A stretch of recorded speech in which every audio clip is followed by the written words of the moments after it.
Kuchima, no Guadapie, to not in it, Sinjin, Tisapo to Pipare, Lushua, Janza little by go, Jodua, Paya out, Totanjan, can you suckle against a dome Pipare, Totanjan, can you suckle again a senator to Wapaya out?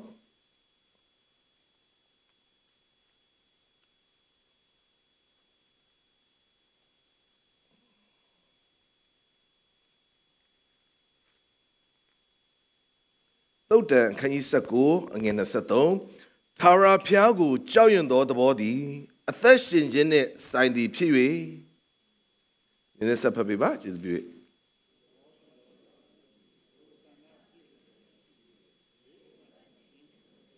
Yabi, Tara Piago, Joyan do the body, a thirst in it, sign the Piri. Told the ball, she do the low sana, piece only, she be ubane, kilolemi. You need to Sakuma. Tara Piago, Joyan do, the Bogo, Piensen Harapit. You need Piat Kendi, to go Joyan Sire. To go Chessagene, not to net to Yenis in low, Tara Piadi, and not Goshene, Piesone, Piashin Piedekama, Tara Piago, Joyan the Bole, General Go, Piessagen.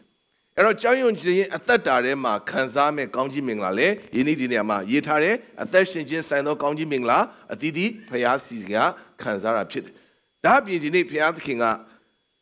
Piago, Joyan Jin Netu, the show yardy go to Piat Kinga, Joyan did the ball, Mabu. The Lego Pioya, Piago, Jousy Jin Bido, the show yardy, Piatinga, Majausi. Dimensional Luga, Piambian Pitade, the Cha yardy, General Jota Biro, Piago, General Majauta de Yari, General Matuya. Ero Piago, Joyan did at that Darema, Piaga, Tola Sidlu, Loka Rema, at the Shinny Tanekama, Yin John Tuyade Yadi, the Chodo, Ambuyadi, the Chodo Kesari, the Chodo, not in a, but why is Sinkom Mudio, Piatinga, Machayon Sijun. I don't not a chance a little bit go to do a payout, General Alunti Bida, Semali Pibare, Timothy Orasa, Dudiaza, Canite, and a Kunipibare. Niti, a Canite, and a Kunipibare. Ya in General to a payout.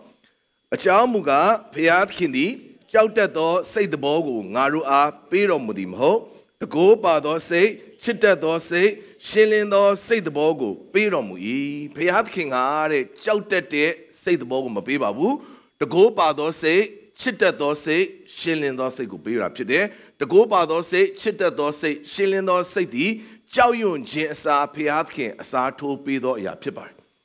That's when you need to at that time, Dino Guadoli, Piambian the Bawa with Sinza Meswing, Chowta Labi swing Jeroma, Piat can be at the good that the Yora Pide, Chowta Labi swing Piat can Chichimita, Jeroma Yora Pide, Genoya Yenema, she Mita Yora Pide, Chowta Labi swing Jeroya at that Darema, Shilling Jinsa, show to agent in Pipolare, so to Yara Pide. Ero Piat King are two good Choyon Sage in Bido, the Chodo Ayadigo Piatinga, Machayon Sage. Eddie Chow Machao Mesa, Piaga General Basa, Tobiles, the Gone, Chitado Sine, Shilindo say the Bogo, Jenny Jeroya at that Darema, Pinsen Pire, Strago, Tuyar. Dodole, Jeroya at that Dama, Pia Machao Sage in Yadu, General Chowla me, Jeroma show to Jenny Pillar. Pia Machao Sage in Yai, General Chowla me, Jeroma, Chitted and Londa, your badwari. Piat Machao Sage in Yai, Jeroya at that Darema, Chowla me, Piat Kim Pinsen Tare. To go ha your body is ragu to ya. Dajamo takes so much no packet the die. Chow Chin Chow Piat King Ube, Chow put the Piaga, didn't be Sentara Pide. General go Chow Tete say the boss when Tara Piago Chow you did say the ball where Piaga, Pita Biro, you need Loka ne Bawama, Yin Sayade, Yadigodo, Piat Kinga, Machao Siju. Erogene no Badorema, Pare Pipili, General Tibida Pipil, I met in Yanimaro, she don't need to call it, General Sinjiao. You need Piama Chelsea, Yago, Chowla Media Kama, the Gomashura. Chichimida, your Badora. You need at that Darema, show to agent in Pilares, or go, no better up here, to do Sinjin Buto Pibari. Shilza, the Mayas when Patamaza. Can you start down logo to what? The Mayas when Patamaza, can ye start down?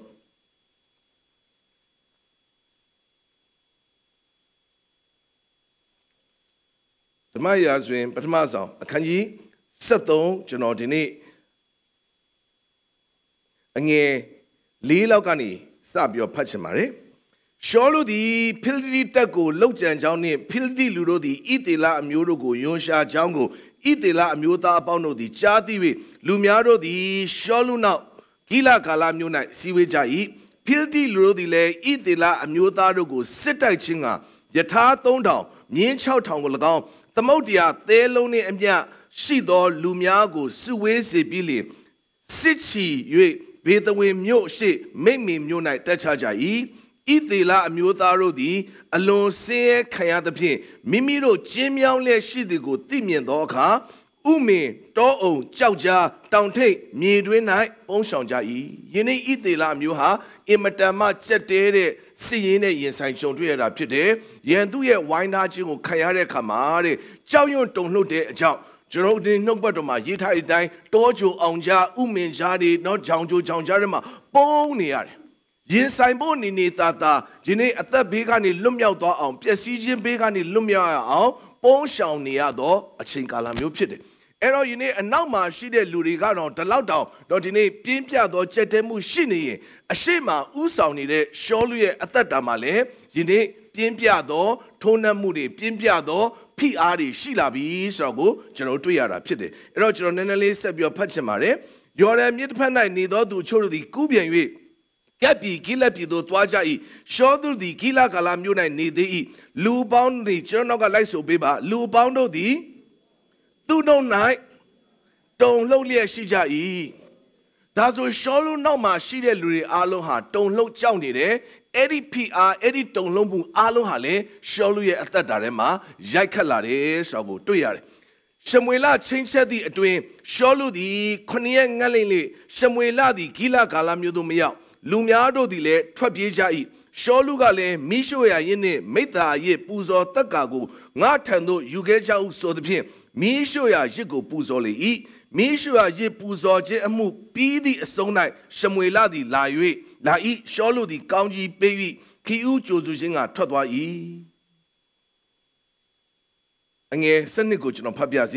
ီဖိလိတိလူတို့ကလည်းငါရှိရာဂိလကလိုစစ်ချီလာမည်ထာဝရဘုရားကိုမတောင်းပန်သေးဟုကျွန်ုပ်အောင်းမေသဖြင့်ကျွန်ုပ်ကိုအနိုင်ပြု၍မိရှုရာယစ်ကိုပူဇော်မိဟုပြန်ပြော၏အငယ်73မှာရှမွေလကလည်းသင်မာပြီသင်ဤဘုရားသခင်ထာဝရဘုရားပါထားတော်မူသောပြည့်ညတ်တရားကိုမစောင့်ပါတကားအဲ့တော့ရှောလူရဲ့အသက်တာထဲမှာကြောက်ရွံ့ခြင်းနဲ့ရင်ဆိုင်ရတယ်ဖိအားနဲ့ရင်ဆိုင်ရတယ်လူတွေနဲ့တော့ဒီနေ့ပေါင်းသင်းဆက်ဆံရေးမှာဒီလူတွေထွက်သွားရင်ဘယ်လိုလုပ်တော့မလဲတော့ဒီနေ့ဒီလူတွေရဲ့အခြေအနေအဲ့ဒီအရာအားလုံးနဲ့ရင်ဆိုင်တဲ့ခါမှာရှောလူထဲမှာစောစောကပြောတဲ့ကြောက်ရွံ့ခြင်းပြင်လာတယ်ကြောက်ရွံ့ခြင်းလဲဝင်လာရောသူ့အသက်တာထဲမှာအရင်ဦးဆုံးဖြစ်သွားတဲ့အရာကတော့စောစောကပြောတဲ့အရာကရှုပ်ထွေးခြင်းဖြစ်သွားတယ်တကူပါသောစိတ်ချစ်တတ်သောစိတ်ရှင်းလင်းသောစိတ်ဆိုရင်အဲ့ဒီစိတ်သဘောရဲ့စန့်ကျင်ဘက်ဖြစ်တဲ့ရှုပ်ထွေးခြင်းဖြစ်သွားတယ်ဘာလို့ရမှမသိတော့ဒီမှာလည်းဖြစ်နေပြီရှမွေလလည်းမလာသေးဘူး तू စောင့်နေတဲ့အချိန်ပြီးပါမလားတော့မမြင်ဘယ်လိုလုပ်မလဲဒီမှာလူတွေကသွားရမယ်အဲ့ဒီဖြစ်တဲ့အရာအားလုံးဟာရှောလူထဲမှာကြောက်ရွံ့စိုးရိမ်မှုကိုဖြစ်လာတယ်ဒါနဲ့ပဲ तू မလုပ်တဲ့အလုပ်ဘုရားသခင်မလုပ်စေခြင်းတဲ့အလုပ်ဘုရားသခင်ကြောက်ရွံ့ပြီးတော့မလုပ်ခိုင်းတဲ့အလုပ်ကို तू လုပ်လိုက်မိတယ်အဲ့ဒါဘုရားသခင်ကိုရစ်ပူဇော်ခြင်းအမှုကို तू ပြုတ်လို့ရတယ်တကယ်တော့အဲ့ဒီအလုပ်ဒီ तू အလုပ်မဟုတ်ဒါဆို तू မလုပ်ရမယ့်အလုပ်ကိုဘုရားကိုမကြောက်ဖဲနဲ့ तू ဘာလို့လုပ်ရတာလဲဆိုရင် तू ဒီအခြေအနေကိုကြောက်လို့ဖြစ်တယ်လူတွေကိုကြောက်လို့ဖြစ်တယ်ရန်သူကိုကြောက်လို့ဖြစ်တယ်ပတ်ဝန်းကျင်အခြေအနေကိုကြောက်လို့ဖြစ်တယ်တနည်းအားဖြင့်ကယ်နှုတ်နိုင်တဲ့ဘုရားသခင်ရဲ့ကယ်တင်ခြင်းကိုကြောက်ရွံ့မဲ့အစားဒီနေ့အခြေအနေကိုကြောက်တဲ့အခါမှာသူ့ထဲမှာစောစောကပြောတယ်ရှုပ်ထွေးခြင်းဖြစ်သွားတယ်ထို့နောက်မှာစောစောကရှမွေလပြောတဲ့အတိုင်းမင်းကိုဣသေလရှင်မြေရာကတော့ဘုရားရှင်ဖယ်တော့မှာပဲသူ့မှာတကောအာနိသင်ယော့သွားတယ်သူ့ရဲ့အသက်တာထဲမှာချစ်ချင်းမြတ်တာဆိုတာရှောလူမှာယော့သွားတယ်မချစ်နိုင်တော့ဘူးရှောလူဘသူတော်မချစ်နိုင်လဲဆိုရင်သူ့သမက်ဒါဝိတ် तू မချစ်နိုင်တော့ဘူးဣသေလအမျိုးကိုကိုစားပြုပြီးတော့တိုက်ပေးတဲ့ဂေါလိယောက်တိုက်ပေးတဲ့ဒါဝိတ်ကို तू မချစ်နိုင်ဘူး तू မုန်းတယ် तू မနာလိုဖြစ်တယ် तू တတ်ချင်တယ်တော့ဒီနေ့မုန်းတီးလာတယ်သူ့ရဲ့နိုင်ငံရေးရာရှုပ်ထွေးလာတနည်းအားဖြင့်ဣသေလစစ်တပ်ဟာရန်သူကိုတိုက်ရမယ့်အစားညီကိုချင်းဖြစ်တဲ့ဒါဝိတ်ကိုလိုက်ရှာပြီးတော့တတ်ဖို့ရန်အတွက်ကြံစီတဲ့အမှုရာတွေဖြစ်လာတယ်ရှောလူရဲ့အာဏာနဲ့ရှောလူရဲ့ဓာတ်ဟာရန်သူတွေကိုရင်ဆိုင်ရမယ့်အစားညီကိုချင်းဖြစ်တဲ့ဒီနေ့ဒါဝိတ်ကိုတတ်ဖို့ရန်အကြောင်းဖြစ်လာတယ်ဘယ်ကအားလုံးစတာလဲဆိုရင်ဘုရားသခင်ကိုကြောက်ရမယ့်အစားအခြေအနေကိုကြောက်မိတဲ့အခါမှာစောစောကသူ့ထဲမှာရှောလူဘွားရှုပ်ကိုခန့်သွားတာပဲရှုပ်ထွေးမှုတွေအကုန်ဖြစ်ကုန်တယ်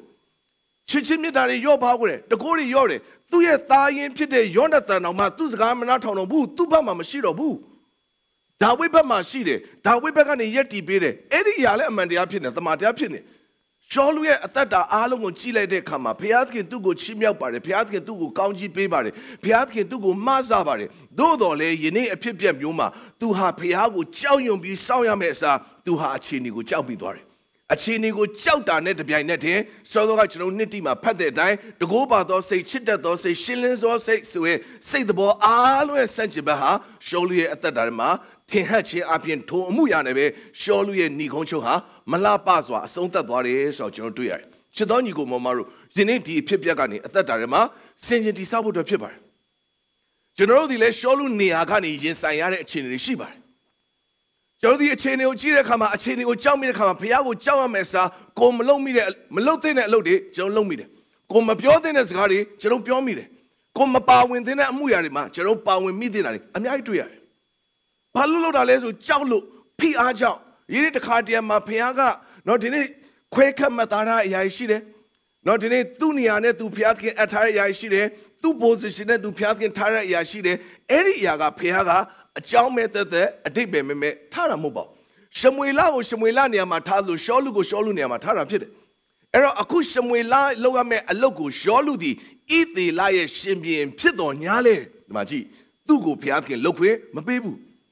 ကျွန်တော်တို့ဒီတခါတည်းမှာဘသူပဲဖြစ်နေတော့ညာလဲကျွန်တော်တို့ကိုလုတ်ခွင့်မပေးတဲ့အမှုရာတွေဘုရားသခင်မှာရှိတာဖြစ်တယ်ကျွန်တော်တို့ကိုအန်တင်းထားတဲ့ position ကျွန်တော်တို့ကိုအန်တင်းထားတဲ့နေရာကပဲကျွန်တော်တို့လှုပ်ဆောင်ရမှာဖြစ်တယ်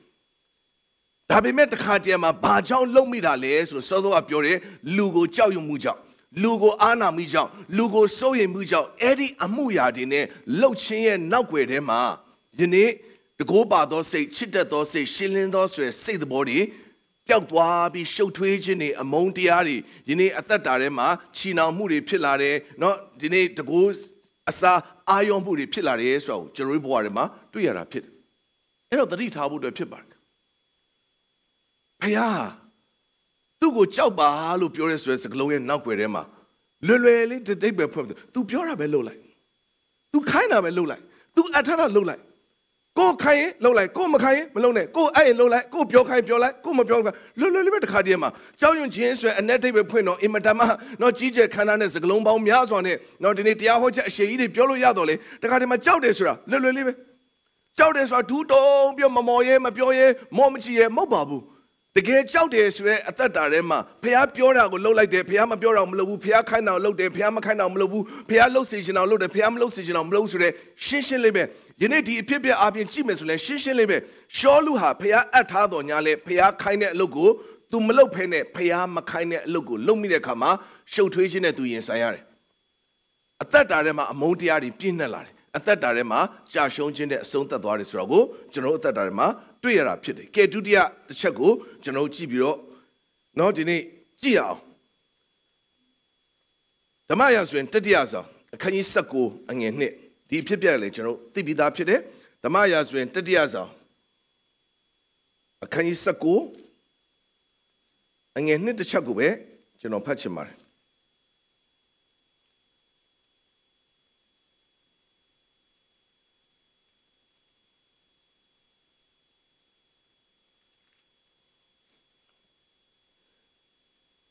်ဒီကနေကျွန်တော်ဖတ်ရမယ်ဆိုရင်အေလိယပြုသောအမှုနဲ့ prophet အပေါင်းတို့ကိုဓာတ်နှင့်ကွပ်မျက်သောအမှုကိုအာဟက်သည်ယေဇဗေလအားအကုန်စင်ကြားပြော၏ယေဇဗေလကနတ်ဖြန်နှင့်ယခုအချိန်ရောက်မှသည့်အသက်သည်ထို prophet တို့၏အသက်ကဲ့သို့ငါမဖြစ်စင်လင်ဖျားတို့သည်ငါ၌ထိုမြတ်မကပြုပါစေဟုတမန်ကိုအေလိယထံသို့ဆေလွှဲကြားလိုက်၏ထိုကအေလိယသည်ကြောက်သဖြင့်ထ၍အသက်လွတ်အောင်ယူဒခရိုင်ဗရရှိဘမြို့သို့သွား၏ထိုမြို့၌ကျုံကိုထား၍သူကိုယ်တိုင်သည်တောသို့တနေ့ခီးသွားပြီးလျှင်ရတန်ပင်အောက်သို့ရိုက်၍ထိုင်လေ၏ထိုအခါကိုယ်သက်တရားမိကြောင်းဆုတောင်းလျက်ဒီဖြစ်ဖြစ်ကျွန်တော်သိပါတယ်အေလိယကြောက်တကယ်တော့အေလိယကဘုရားကိုကြောက်ခဲ့တဲ့အချိန်မှာအရှိ chapter ပေါ့ဘုရားကိုသူကြောက်ဘယ်သူမှသူမကြောက်သူရပြက်သားသားဘုရားဘက်မှာသူရက်တည်တယ်ဘယ်သူမှသူမကြောက်တဲ့ခါမှာဘုရားဟာသူ့ဘက်မှာပြက်သားသားရက်တည်ပေးတယ်ဘလို့မှမီးမလောင်နိုင်နေတဲ့ရေဆွဲဆိုနေတဲ့เนาะဒီထင်းတုံးတွေရှိနေတဲ့ဒီရစ်ပလင်ကြီးကိုဘုရားကအပေါ်ကနေမီးနဲ့ထုခဲ့တယ် ဘာလာ prophet တွေကိုရှေ့မှာသူ့ကိုဘုရားသခင်ကတတ်သိထူခဲ့တယ်ဒီမှာယူတဲ့ prophet တွေကိုလည်းသူအပြတ်ရှင်းနိုင်သောအခွင့်ကိုဘုရားပေးခဲ့တယ်အခုချိန်မှာသူဟာလေစကားလေးတစ်လုံးကြောင့်သူကြောက်သွားတာဒါဆိုစဉ်းစားကျွန်တော်ရဲ့အသက်တာမှာဘလောက်ပဲကြီးမားသောအမှုရာတွေလုပ်နေပါစေဘလောက်ပဲဖျားအသုံးပြုတယ်လို့ပြောနေပါစေဘလောက်ပဲထင်ရှားသောနမိတ်လက္ခဏာတွေလုပ်နိုင်တဲ့သူပဲဖြစ်ပါစေဘဝမှာစကားတစ်ခွန်းနဲ့လေကြောက်ရွံ့စိုးရိမ်ခြင်းဆိုတာဖြစ်နိုင်တယ် short တွက်ထားလို့မရအောင်အေလိယမကြာသေးဘူးနော်အရှိ chapter မှာအသက်နဲ့ယင်ပြီးရှိတာအားလုံးသူပြပြသားရက်တယ်မင်းတို့ဘလို့လဲဘာလားဆိုလဲဘာလားထာဝရဆိုထာဝရဘုရားဘောကွာတဲ့ပြပြသားရက်တီပါဘာညာနဲ့သူလှုပ်ခဲ့ပြီးတော့နော်ဒီနေ့ဘာလား prophet တော်သူရှင်းခဲ့တယ်ဒါပေမဲ့အခုဒီဘက်ရောက်လာတဲ့အခါမှာစကားလေးတစ်ခွန်းမဲ့ဒါဆိုစကားတစ်ခွန်းဟာဒီနေ့အထဲထဲမှာကြောက်ရွံ့ခြင်းနဲ့အတူနောက်ဆက်တွဲဖြစ်လာတဲ့ရှုပ်ထွေးခြင်းဖြစ်လာတယ်ရှုပ်တော့ခတ်သွားတာပဲအေလိယအသက်တာဟိုမှာထွက်ပြေးလိုက်ဟိုဘက်ပြန်လာတော်မှာသွားနေလိုက်ဖျားစကားပြောပြန်လာရှုပ်သွားတယ်သူမှာစောစောတကိုးဖျားပေးတဲ့တကိုးဒီမှာဆူတောင်းနဲ့မီးထွန်းနဲ့အဲ့ဒါအားလုံးသူမေ့သွားတယ်အခုလောလောဆယ်ဒါပြသူထဲမှာချစ်ချင်းမြတ်တာလေခေါင်းပါသွားတယ်ဆိုတာသူဘာဆူတောင်းသိလားရတန်ပေအောက်မှာကျွန်တော်သေခြင်းနဲ့ကျွန်တော်သေခြင်းပါလဲဆိုတာကိုတဖို့ပဲကိုကြည့်တော့ဖြစ်နိုင်ကျွန်တော်ဒီပြဿနာနဲ့ကျွန်တော်ထွက်သွားခြင်းပြီဘသူတွေဘာဖြစ်ဘာပဲကြံခဲ့တခြားလူတွေဘာပဲဖြစ်ဘသူကိုမှကိမဆိုင်တော့နေစလို့နေခဲ့ကြတော့ငါဒီနေရာကနေလွတ်ရင်ပြီးရောဆိုတာတကယ်တော့သေခြင်းနဲ့ဆိုတာတကယ်တော့အင်မတန်မှတကူကောင်းဆန်သောဆန္ဒဖြစ်တယ်ငါလွတ်ပြီးရောလေဒီပြဿနာကရှင်းရှိသောသူတို့စဉ်းစားတာအခုဒီမှာဂျုံဆိုင်ဂျုံတွေ့နေရတဲ့ကိစ္စတွေကဘုရားသခင်ကျွန်တော်သာခေါ်လိုက်တော့ပြီးသွားပြီတကယ်တော့ကြံတဲ့လူတွေအားလုံးတက်သူကိမဆိုင်တော့တနည်းအားဖြင့်ဘုရားသခင်သူ့ကိုအနှင်းထားတဲ့အမှုရာတွေဘာညာတွေသူဘာတစ်ခုမှမစဉ်းစားတော့ဒါဆိုစဉ်းစားကြည့်နော်မိမတယောက်ရဲ့စကားလေးတစ်ခွန်းဟာကြောက်ရွံ့မှုကိုဖြစ်စေတယ်အဲ့တော့ကျွန်တော်ဘဝမှာဘလောက်ပဲခိုင်မာပါတယ်လို့ပြောဘလောက်ပဲနှုတ်ပတ်တော်တွေကြားထားဘလောက်ပဲဒီနေ့အသက်တာထဲမှာဘုရားနဲ့သွားလာတာပဲပြောစကားတစ်ခွန်းနဲ့တင်ကျွန်တော်ထဲမှာကြောက်ရွံ့ခြင်းရဲ့နောက်ဆက်တွဲဖြစ်တဲ့ရှုပ်ထွေးခြင်းမေတ္တာရောပါခြင်းနဲ့ဒီကနေ့တကိုးရောပါခြင်းဆိုတဲ့အမှုရာတွေဟာဇက်တိုက်ဖြစ်နိုင်တယ်ဆိုသတိထားဖို့အတွက်ဖြစ်တယ်ဒါကြောင့်ဘာစကားကြားလဲကအင်မတန်မှအရေးကြီးတယ်ဘာစကားကြားလဲအင်မတန်အရေးကြီးတယ်ကျွန်တော်ဘာကိုနားထောင်လဲဆိုတော့အင်မတန်မှအရေးကြီးတယ်ဘယ်အရာတွေကိုကျွန်တော်ဆင်ခြင်နေလဲဆိုတော့အင်မတန်မှအရေးကြီးတယ်စကားအများကြီးမဟုတ်ဘူးနော်စကားလေးတစ်ခွန်းနဲ့တင်ကင်လောက်ခံလိုက်ရတယ်စကားတစ်ခွန်းနဲ့တင်အသက်တာတစ်ခုလုံးကလှုပ်ရမ်းခါရမ်းသွားတယ်အများစားမဟုတ်ဘူးအင်အားအများကြီးမဟုတ်ဘူးစကားလေးတစ်ခွန်းပဲဒါကြောင့်အဲ့ဒီစကားတစ်ခွန်းကြောင့်နေအားလုံးယော့နိုင်တယ်စောစောရှောလူလည်းကြည့်ဒါဝိတယောက်ကိုပဲသူမုန်းတာနော်ကျန်တဲ့အရာအားလုံးယော့ပါသွားတယ်စဉ်းစားကြည့်ဒါဝိတယောက်ကိုပဲနော်ဒီနေ့တကယ်တော့သူကြောက်တာရှောလူထောင်ဒါဝိအတောင်းလို့ပြောလာတဲ့ခါမှာသူကြောက်တာဒါဆိုမနာလိုခြင်းရဲ့နောက်ွယ်တွေမှာဘာရှိလဲသူကြောက်ရွံ့ခြင်းလည်းရှိတယ် fear သူ့နေရာကိုသူယူသွားမှတခြားလူတွေကနော်သူ့အထက်ဒါဝိကိုနေရာပေးမှဣသေလရှင်ပြည်နေရာမှာဒါဝိကိုထားမှဒါတွေသူသွားကြောက်တယ်တကယ်တော့ကျွန်တော်တို့ဟာမကြောက်ဘူးလို့ပြောပြီးတခါတည်းတစုံမှုတစ်ခုတော့ကျွန်တော်ကြောက်နေတယ်တခါလေမာနကြီးတာမဟုတ်မာနကြီးချင်အောင်ဆောင်ထားသူကမာနနဲ့ကြောက်ရွံ့ခြင်းကိုကာကွယ်ထားတာသူ့ထဲမှာရှိတဲ့ကြောက်ရွံ့ခြင်းမပေါ်ပြင်းသွားအောင်တချို့လူတွေဒီတခါတည်းမှာအသက်တာထဲမှာမာနဆိုသောအရာနဲ့ကာထားတကယ်တော့အထဲထဲမှာအရင်ကြောက်နေဖခင်ဒီအတွင်းနှလုံးသားတွေသိတယ်ကျွန်တော်တို့အဲ့ဒီကြောက်ရွံ့ခြင်းတွေနဲ့ကြာရှုံးမှုဘုရားသခင်မလိုချင်ဘူးဒါကြောင့်မို့ကြောက်ချင်းကြောက်ဘုရားသခင်ပဲကြောက်ပါအဲ့တော့စောစောကနော်ဒီနေ့ရှောလူအသက်တာအခုဒီအေလိယရဲ့အသက်တာအေလိယဖျောင်းမကြောက်လို့ကြောက်ရွံ့ပါတယ်ကြောက်လို့ပဲတခြားလူတွေရှေ့မှာတော့သူကပြက်သားရက်တည်ခဲ့တယ်ဒါပေမဲ့စကားတစ်ခွန်းကြောင့်သူကြောက်ရွံ့ခြင်းပြောင်းသွားတဲ့မြိုက်တဲ့အချိန်ဒီအလုံးပြောင်းသွားတော့ဒါကြောင့်ယင်းညနှုတ်ပတ်တော်မှာကြောက်တာပဲဘာဖြစ်လဲဆိုတဲ့နော်ဒီနေ့ပေါ်တန်စကလုံးတစ်လုံးမဟုတ်ဘူးကြောက်ခြင်းကဖျားကိုကြောက်နေတဲ့အချိန်မှာတော့ကအရှိစာမျက်နှာမှာအရှိ chapter မှာတော့ကအေလိယအသက်တာထဲမှာတကိုးနဲ့စိတ်ချစ်တတ်သောစိတ်ရှင်းလင်းသောစိတ်အပြည့်ပဲရှင်းနေတာပဲရှင်းလင်းပဲမင်းတို့ဘာလားဆိုဘာလားထာဝရဘုရားထာဝရငါဒီမှာရစ်ပလင်တဲမယ်ဘုရားသခင်မိခေါ်တယ်လာတယ်ရှင်းနေတာပဲ clear ကြည့်နော်အခုကြောက်သွားတာတဲ့တပြိုင်နက်တည်းအကုန်ရှုပ်ထွေးကုန်ရတန်ပြောင်းမထိုင်သေချင်တာနဲ့ဟိုဘက်သွားပြီးတော့နော်ဟိုမှာချိတာနဲ့ပြန်သွားရတယ်ဟိုဘက်သွားရတယ်ရှုပ်ချက်ခက် life မှာ ဒါဆိုကျွန်တော်ရဲ့အသက်တာထဲမှာမလိုလားအပ်တဲ့ဘဝရဲ့ရှုပ်ထွေးမှုတွေဖြစ်နေခြင်းသည်ကျွန်တော်ကြောက်ရွံ့ခြင်းမှားနေလို့ဖြစ်တယ်ငါဘဝရှုပ်ရှက်ခတ်နေပြန်စဉ်းစားငါဘာကြောက်နေလဲကျွန်တော်ဘာကြောက်နေလဲဘာကြောက်နေတာဘာကြောက်တယ်လဲဆိုတဲ့အရာရဲ့နောက်ွယ်ထဲမှာအဲ့ဒီအရာရဲ့နော်ဒီနေ့အာနိသင်အကျိုးဖြစ်တဲ့ရှုပ်ထွေးမှုဆိုတာတွဲပါလာတယ်လူကိုကြောက်ရင်ကျွန်တော်ရှုပ်မှာလူတွေငါ့ကိုဘာထင်မလဲဆိုတဲ့စကားကိုကြောက်နေသမျှကာလပတ်လုံးကျွန်တော်အသက်ထဲမှာရှုပ်ထွေးနေအောင်ဒီနေ့ရှင်းလေးပဲရှောလူဆိုတော့လူတွေဘယ်လိုလုပ်မလဲအဲ့ဒီလူတွေအားလုံးကိုသွားကြောက်လို့မရပါဘူးဒီလိုပြောလို့ဘသူကမှဂူးမဆိုင်နဲ့လို့ဆိုလိုတာမဟုတ်ပါဘူးအိမ်မတမအတိတ်ပဲကွာခြားပါတယ်ကိုနေဆက်ဆိုင်တော့ကိုနေများချစ်ဖို့အတွက်ပြောတယ်လူတိုင်းကို respectfully နော်ဒီနေ့လေးစားဖို့အတွက်ဖျားခင်လို့ရှိတယ်ဒါပေမဲ့လူတွေကိုဘာထင်မလဲလူတွေကိုဘာမြင်မလဲလူတွေကိုဘာပြောမလဲအဲ့ဒါအမြဲတမ်းကြောက်တခါတည်းကျွန်တော်ကြောက်စဉ်းစားတွေးအဲ့ဒီအရာကမလိုလားတဲ့ရှုပ်ထွေးမှုတွေဖြစ်တယ်စဉ်းစားကြည့်အဲ့အတွေးတာနဲ့တပြန်ကျွန်တော်အုံနောက်ကတွေးပြီလေဘာထင်လဲမသိဘာပြောလဲမသိဘာစဉ်းစားမသိသူကတော့ကျွန်တော်တွေးပြီအဲ့တော့အဲ့ဒီအရာရဲ့နောက်ဆက်တွဲတွေမှာရှုပ်ထွေးမှုဆိုတာပါလာတယ်အခုလေအေလိယကိုဒီယေဇဗေလရဲ့စကားလေးတစ်ခွန်းကကြီးမားသောရှုပ်ထွေးမှုကိုဖြစ်စေတဲ့အရာကကြောက်ရွံ့မှုပဲဖြစ်တယ်ကတတိယတစ်ချက်နဲ့နောက်ဆုံးတစ်ချက်ကိုကျွန်တော်ကြည့်အောင်ကပ္ပဦးကျမ်းအခန်း73အငယ်7ကိုကျွန်တော်ဖတ်ချင်တယ်ကပ္ပဦးကျမ်းအခန်း73အငယ်7ကပ္ပဦး73အငယ်7sorry ကပ္ပဦးကျမ်းအခန်း7နော်7နော်73မဟုတ်ပါဘူး7ကျွန်တော်ဒါလေးကိုဖတ်ချင်တယ်အေဂုရုလူတို့သည်သင်ကိုပြင်သောအခါဤမိမ့်မသည်သူ၏မယားဖြစ်သူဆိုလျက်ငါကိုတက်၍သင်ကိုအသက်ချမ်းသာပေးလိမ့်မည်သို့ဖြစ်၍သင်သည်ငါနှမဖြစ်ကြောင်းကိုပြောပါလော့သို့ပြောလျင်သင်အတွက်ငါကောင်းစားလိမ့်မည်သင်၏ဂျေဇုအဖြစ်ငါအသက်ချမ်းသာရမည်ဆို၏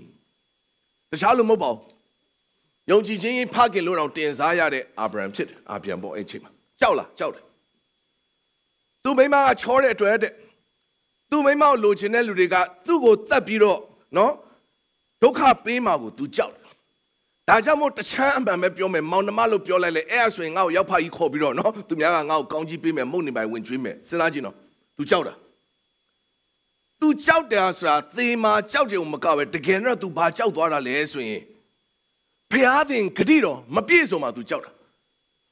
ပေးတဲ့လူထက်တောင်သူကပေးတဲ့လူဘက်ကရင်သွားကြောက်တာကျွန်တော်ပြန်ပြောပြချင်တယ်ဆက်ကြောက်သေးတယ်လေနောက်ဆက်တွဲမှာမမွေးလာတော့တဲ့အခါမှာဖျားသခင်ကတော့ကူညီရမယ်မမွေးတော့ဘူးလူမျိုးကြီးကဖြစ်စေမယ်ဂတိတော်ပေးထားတယ်တနည်းအားဖြင့်ဖျားပေးတဲ့လူရဲ့ဂတိတော်ကိုပေးတဲ့လူကမစိုးရင်ရဘူးရတဲ့လူကစိုးရင်ဒီနေ့ကျွန်တော်ရဲ့ပြဿနာကအဲ့ဒါပဲ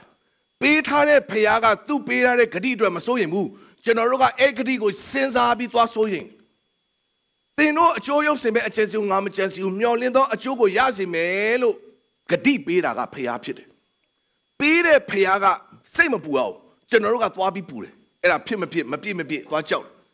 တကယ်တမ်းတော့ဂတိလို့ပြောလိုက်ရင်အရေးကြီးတာကရတဲ့လူထက်ပေးတဲ့လူကအရေးကြီးတာသူဂတိသူစောင့်ရမှာလေသူဂတိသူထဲရမှာလေလာမယ်လို့ပြောလိုက်ရင်လာရမယ့်လူကအရေးကြီးတာလေစောင့်လို့အရေးမကြီးဘူးဒါပေမဲ့စောင့်လို့ပိုးစိတ်ပူတယ်သူလာမပိုးစိတ်ပူတယ်ဂတိတခုပေးထားပြီးရအောင်တီအောင်တကယ်တမ်းတော့ပေးတဲ့လူကလှုပ်ပေးရမှာအာဗြဟံတောင်းတာမဟုတ်ဘူးကျွန်တော်ကိုလူမျိုးကြီးဖြစ်စေပါလို့သူဆုတောင်းတာမဟုတ်ဖျားဘက်ကပဲရည်ရွယ်ချက်အကြံစီနဲ့ပြည့်စုံပါမယ်လို့အာဗြဟံအသက်တာထဲမှာပြင်ဆင်ပေးတာဒါဆိုတကယ်တမ်းတော့အာဗြဟံကိုဖြစ်စေမယ်လို့ပြောတဲ့ဖျားကအဲ့ဒီဂတိအတွက်သူကစိုးရိမ်ရမှာဒါပေမဲ့အခုစန့်ကျင်ဘက်ဖြစ်တဲ့အာဗြဟံနဲ့လူဘက်ကနေသွားစိုးရိမ်တယ်အဲ့ဒီမှာပြောင်းပြန်ကစရတာပဲအခုစားကြောက်ပြီဆိုကြတဲ့ကစဉ်းစားကြည့်အာဗြဟံထဲမှာချစ်ချင်းမြတ်တာရှိအောင်မလားစဉ်းစားကြည့်နော်ဒါစာရဲမလို့အမလီဂရိစံပီဇာအမျိုးသမီးတွေဆိုအာဗြဟံမှသေသွားပြီမှာပါရောသလုံးမသေးဘူးရှင်ကျမဘာပြောရလဲသေသွားပြီမှာအမလီဆရာကိုရဲတို့ဆိုဒုက္ခရောက်ပြီအဲ့နေရာမှာနော်အာဗြဟံမုံကြောင်ညာဝင်ပေးလိုက်မယ်သူတတိယလို့နော်ဒီမှာကြည့်လေမိန်းမတော့သိမ့်ချင်သိမ့်သွားယူချင်ယူသွားလှုပ်ချင်တာလှုပ်ငါကောင်းကြီးခံစားရင်ပြီးရောသူပြောတဲ့သဘောယူချက်နော်ကြီးထိုးတော့ငါစားနော်ငါ့မတိုင်ပြီးရောနင့်မျက်နှာနဲ့ငါ့ကိုတော့ကောင်းကြီးပေးအောင်မယ်အမလီသူကြောက်တာယူလေကြည့်အောင် The Gano Saya, no? Sayamalo era. Dimas will put things to be Shimbalo Dale, no? Nihuamata di my living Talema. Tu Lodaji, Erima, tu dega, Pamela Yeda. Pamela Quekayama, Pamela Sound Shawama, Pamela Protelo, Machiro. Tu shout on the piano. Machilo Mobuno, the law of the Yajo, Pound and Mimas with Chilo Chima Venema. No, Homa, a Pilo Government or Chora, much air Chausejo, Echia, Shisejo. Session is a good domatina. No, Chause, she say, Homa, Abimla Mini, Paromini, Lucian, no man, Sayu. No? La don't pardon. Ero to her, that would watch out there, Kama. Tu rega so up your Chichimida, Gongwari. Now said to a papilla. Show to him, Mapilula, show Kadораbe. Payabe, Sagapio, Payabe, Abapio, Payabe, Wimpabia, Ekesama. Now the Hagra case are poor also there. Edmar Ishmela, Muela, Sumpia, Muga, alone Cadepio, Eddie Shotoga, Akuche, the Chalabayan. But loud down show to him who pissed it while I lay swing, the Chalibeno. Payago, Chawya Mesa. Payab, Pime Cadiro, Tibamla, Sura, to Chow like me, the Chingani Sabiro. To them, show to him who pidor. Chichimida, your daughter. To go on it, your daughter. The Piatin Chidupure, Abram Pialeti Saude, Abraham Yoji Piatin Pillow, the Pibi Circolare, Jerome Yene Time, Abraham Yoji, go on a cinema, John to ya. Time Boamaro, Piatalayer. Boamaro, Lema Dor, and a Chowdor. Payae Cadido, what we meet. And a Chowdown at the Bianet, General Kohago Talu de Kama, a colo, Shosha Coco. A good dinya, since I do Duriga. Sholu, that eat the Libra Champion. Elia, Payatkan Chimas are don't do. Live within a boat Shalala Kodora. You need Dinyama, not today, Abraham, Payatkan a chancy, not to make a deal on nation, a don't you carry, Pogo. Diluria at that Tarema. Chow Yon James Yaga, Payagani, a Chayago, Santa Piandor and the Bianete. At that Tarema, show to Muri, Chichimida Yoba Muri. The go Aditini, Yolare, Sago, Genota in it, 2 years. Ero you need Boama, Piaha, General Chelsea Chibar. Piaco, my Chelsea. I met General Gale, so up your Lurube. Pial went and Alon Chow. Loka you chow, Lurio chow, Bow chow, a chinny chow, Timao chow, sewing, Tane, Eddie Chow Yunchi, Aloha, General Bawle, Swekainare, Swechutare. Ero the Cardian General Eddie Chow and Jinga Pilla Lesway, Piat King, Swiss in any hour, General Mayuino. Elias in Soaji, Ratampe, Alma Bede, General Tiny Agani, Dima Betty likes him, General Tabayu, Taniabe Begoma, Sabiro, Mayuino. Pema Samwagino. They like Chene, a Peter Bepi like Chene, to the Dareba, Nina Pit, Senagino. Pema Mwagino, Pema Mayuino. Ero General Tadarema, Chow Yon Jim Pillar Kama, Pema Muro. Dilo Piolo Bagoma, Chow and Locha Lobayamba, Mapiobo. General the Imatama, Chow Yon Jin, Piso near the Chinkalama, you need a testing near a pit. Madena Salima Pure die. Sagunama. Sipchi de Bidi. Anayoga Bidi, Gabidi, Siwayi Bidi. The Bawa B and the Muse on it, yes, I near it, Chinkala pit. Manapia Nego since Archilai, so you Zari, Chow Zari. General Neptune, way more. Not the bad, not the Lala, which you since Archie and Oma, Jonema. So in Jinet, Chow in Jiha, I'm yet a pin up it. Dabi me. General Bagu Chownidle, in Madama, since I sent him to Pipar. Payad King of Machow, you know, Janet Ya Alon General Johnny Aliman. Near the Maya Alon General John. Jadamia Alon John. Do it Maya Alon John. Jara, Machow, Mabionano. Ilia Ludons, Mima tell you, Sagata con down, the same Violet as Sagata Conne. Jowdy, show to it. You need to know let Jaya Yadbo, Joe in the Yashid. Joe Malo yet at Yashid. Joe Malay yet at Yashid. Joe risk me you yet at Yashid. Joe ain't lead them up at time, you know, Bear Mamma Dwagino, Rathan be on my general time, you Piatke, Bear Mamma Dwagino, Owama, Dinia Mabe. They let the bus your Digabe at the go yoting Marolo. Bema Mashwich in a Chow Murine, so in Murin Jeroma Shida Pit. ဒါပေမဲ့ယင်းဒီညနေမှာနှုတ်ဘတ်တော်ကလာတာဖြစ်ပါတယ်ထာဝရဘုရားကိုကြောက်ရွံ့ပါအဲ့ဒီကြောက်ရွံ့ခြင်းသည်လောကရဲ့ကြောက်ရွံ့ခြင်းကိုအောင်မြင်စေတာဖြစ်တယ်ခဏလောက်တူတော်မတည့်ရအောင်ဒီနေ့ကျနှုတ်ဘတ်တော်မှာခဏလောက်ပြန်လဲနှလုံးသွင်းအောင်ဒီနေ့အသက်တာမှာပြန်လဲဆင်ခြင်အောင်ဘာလို့ရှုံနေတာလဲဘာလို့အသက်တာထဲမှာချစ်ချင်းပြစ်တာတွေရော့ပါနေရလဲဘာလို့ကိုယ်နဲ့ဆက်ဆိုင်တော့သူကိုယ်နဲ့မြမချစ်နိုင်တာလဲဘာကြောင့်နှလုံးသားထဲမှာအမုန်းတရားတွေချီနှောင်ခြင်းတွေမနာလိုခြင်းတွေစိတ်ရှုပ်ခြင်းတွေနဲ့ပြည့်နေရတာလဲဘာကြောင့်ကျွန်တော်ရဲ့အသက်တာထဲမှာဖျားပေးထားတဲ့တကိုးတွေကရော့ပါနေရလဲဘာလို့အဆင်မပြေဘူးကျွန်တော်ပြန်စဉ်းစားကျွန်တော်ဘာကိုကြောက်နေလဲကျွန်တော်စားတော့မှကျွန်တော်ကြောက်နေရလားကျွန်တော်ဘယ်ကဲတော့ဝေ့ရမှကျွန်တော်ကြောက်နေရလားကျွန်တော်မအောင်မြင်မှကျွန်တော်ကြောက်နေရလားကျွန်တော်မဆုံးရှုံးတော့မှကျွန်တော်ကြောက်တာလားကျွန်တော်သေသွားမှကျွန်တော်ကြောက်တာလားကျွန်တော်ဘာကိုကြောက်နေရလဲကျွန်တော်ဘာကိုကြောက်နေရလဲအာဗြဟံရှောလုဒီနေ့အေလိယာတို့ကြောက်ရွံ့ခြင်းနဲ့အနေလေးပဲရွေ့သွားတဲ့ပြည့်နေတဲ့ဂျန်နဲ့အရာအလိုရှုပ်ရှက်ခတ်ကုန်ယနေ့ကျွန်တော်ကြောက်ရွံ့ခြင်းတွေရွေ့သွားရင်တော့ထိုအရာတွေကကျွန်တော်ထဲမှာအစားထိုးဝင်လာမှာပဲဒါကြောင့်မတုတ်တဲ့ချမ်းမှာပြောသည့်အတိုင်းထာဝရဘုရားကျွန်တော်ကြောက်ရွံ့ကြအောင်ထာဝရဘုရားကျွန်တော်ကြောက်ရွံ့အောင်ဉာဏ်ပညာကိုပေးတဲ့ဘုရားအစွမ်းတတ္တိကိုပေးတော်ဘုရားတကောအရှိန်ကိုပေးတော်ဘုရားရှင်းလင်းခြင်းသဘောကိုပေးတော်ဘုရားချစ်တတ်သောစိတ်ကိုပေးတော်ဘုရားကျွန်တော်ဘုရားရှိခိုးကျွန်တော်တိုးဝင်အောင်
ကျွန်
Chedoni ko mamaro.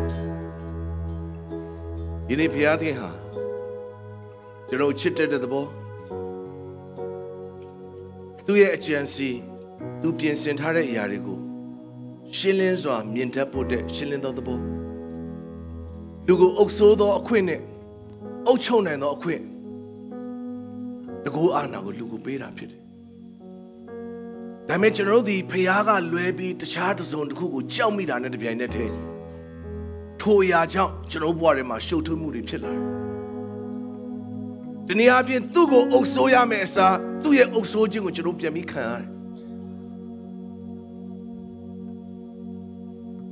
ဘုရားရဲ့မြတ်တာနဲ့ချစ်ရမယ့်အရာအလုံးကျွန်တော်ထဲမှာလျော့ပါလာတာဖြစ်တယ်။ဒါကြောင့်ယနေ့ကျွန်တော်ဘာကိုကြောက်နေရလဲ။ကျွန်တော်ဟာငွေကြေးကိုကြောက်တယ်ဆိုရင်အဲ့ဒီငွေကြေးကြောင့်ကျွန်တော်ရှုပ်ထွေးရလိမ့်မယ်။အဲ့ဒီငွေကြေးရဲ့အုပ်ဆိုးခြင်းကိုကျွန်တော်ခံသွားလိမ့်မယ်။ကျွန်တော်ဒီလူကိုကြောက်တယ်ဆိုရင်အဲ့ဒီလူရဲ့အုပ်ဆိုးခြင်းကိုကျွန်တော်ခံလိုက်ရမယ်။အဲ့ဒီလူတွေကြောင့်ကျွန်တော်ရဲ့အသက်တာမှာရှုပ်ထွေးခြင်းကိုဖြစ်စေမယ်။ကျွန်တော်ဒီမှာအောင်မြင်မှာကိုကြောက်နေရင်အဲ့ဒီအောင်မြင်မှုရဲ့ချုပ်ကန်ခြင်းအောင်မြင်မှုရဲ့ကြိုးကန်ခြင်းအောင်မြင်မှုရဲ့ဂျုံပြုတ်ခြင်းကိုကျွန်တော်ခံမှာဖြစ်တယ်။အသက်တာထဲမှာချစ်ချင်းမြတ်တာရော့ပါမယ်။ ရှုပ်ထွေးမှုတွေနဲ့ပဲကျွန်တော်ရင်ဆိုင်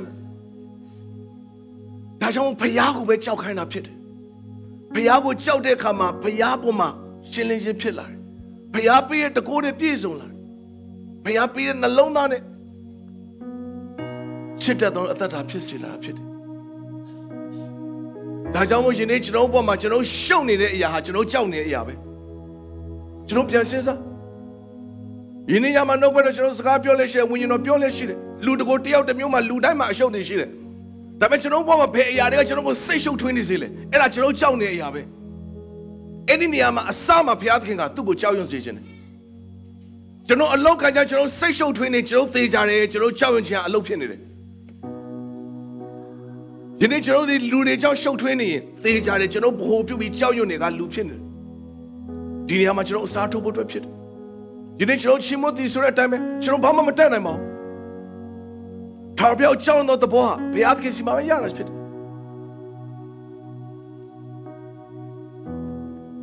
ကိုရောဘုရားယေရှုတင်ပါတယ်